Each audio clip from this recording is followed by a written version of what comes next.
सामान्य कुरा होइन। यहाँ शहीदकी आमा छिन्, ध्यान दिनुहोला। कुनै पनि बिचौलियासँग साँठगाँठ गर्नुभन्दा, एक कप चिया खानुभन्दा अगाडि, उसको एक घुटको पानी खानुभन्दा अगाडि शहीदकी आमालाई सम्झिनु होला। आफ्नो छोरो चढाएर संसद छिरेकी छन् शहीदकी आमा। सामान्य कुरा होइन। यो देशमा बिचौलियागिरी बिगबिगी छ। मैले छोटो समयको राजनीतिमा जुन देखेँ त्यो अनुभव तपाईँलाई सुनाउँदैछु। तपाईँहरूलाई विचलित बनाउन, तपाईँलाई प्रभावित बनाउनको निमित्त मानिसहरू दौडन्छन्। देशको परिस्थिति यस्तो छ कि सरकार बनेको बेलुकाबाट एउटा समूह सरकार ढाल्न सक्रिय रहन्छ। बनेको दिनबाट प्रत्येक पटक हामीले अभूतपूर्व जनमत प्राप्त गरेका छौँ। त्यो अभूतपूर्व जनमत प्राप्त गरेसँगै अब यिनीहरू बीच फाटो ल्याउन सकिन्छ कि भनेर ठाउँ ठाउँबाट प्रयास भएको तपाईँहरू हेर्नुहुन्छ होला नि। समाचारभित्रका नियतहरू पनि त हेर्न सकिन्छ नि कहिलेकाहीँ त।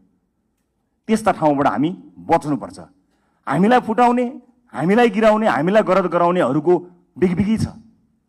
हामी विरुद्ध पनि त धेरै मत आएको छ नि, लाखौँ भोट छ नि जसले हामीलाई भोट दिएनन्।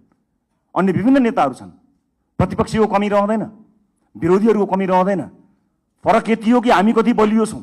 आफू बलियो हुनुपर्छ, अरूलाई दोष लगाएर अर्काले फुटायो, अर्काले शक्ति गर्यो, विदेशीको चाल, उसको चाल, यसको चाल, यस्ता शब्दहरूलाई अब हामीले मेटाउनुपर्छ। यो कसैको चाल होइन। हामी मिल्न सकेनौँ भने, हामी स्वार्थको बन्दी बन्यौँ भने मात्रै समस्या पर्ने हो। विभिन्न राजनीतिक पृष्ठभूमिबाट रासोपा आउनुभएका साथीहरूलाई मेरो स्वागत छ। तपाईँहरूले कहीँ कतै हेजिटेसन भन्छ नि, कहीँ कतै तपाईँले लघुतावास राख्नै पर्दैन। मलाई पुरानो पार्टी भन्छन् कि अथवा पुरानो पार्टीहरूलाई गाली गर्दा मैले अनुहार रातो पार्नुपर्छ कि केही पनि भन्न पर्दैन। हृदय ठुलो पारेर हामीले तपाईँहरूलाई स्वागत गरेका छौँ। खालि यति हो कि पुरानो प्रवृत्तिबाट तपाईँ टकटकिएर आउनुपर्ने हुन्छ। किनकि देश त्यस्तो अवस्था गरी नचलोस् भनेर कलिला भाइ बहिनीहरूले रगत बगाएका हुन्। हामीमाथि ऐतिहासिक जिम्मेवारी छ। यो 5 वर्ष नियमित रूपमा आएको चुनाव होइन, यो त शहीदहरूले रगत बगाएर आएको चुनाव हो। यहाँ जथाभावी अभिव्यक्ति दिने, यसलाई मनोरञ्जनको विषय बनाउने र हल्का खुलफुलका रूपमा प्रस्तुत हुने छुट कसैलाई पनि छैन, मलाई पनि छैन। हामी देखिरहेका छौँ, तपाईँ हाम्रा गतिविधिहरू नागरिकले हेरिरहेका छन्। भोट दिएका जनताको शिर झुक्ने काम कसैको कुनै अभिव्यक्तिबाट, कुनै क्रियाकलापबाट हुनु हुँदैन। प्रत्येक भोटको इज्जत हुनुपर्छ।